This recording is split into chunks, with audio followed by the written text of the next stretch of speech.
আর একবার বসে একবার দেওয়ালের সাথে হেলান দিয়া দাঁড়ায়, কষ্ট করে রাত্রে কাটায় দেয়। আবার সারাদিন সংসারের জন্য কাজ করেছেন, রান্না বান্না করেছেন, মা সকলকে খাওয়াইয়া মা শেষের দিকে খেতে গেছেন।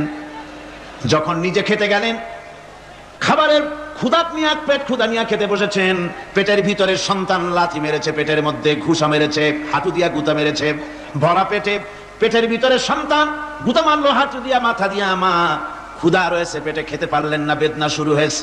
খাবারের থালাটা ঠেলে দিয়ে মা দাঁড়ালেন, বসলেন, চোখের পানি ফেললেন।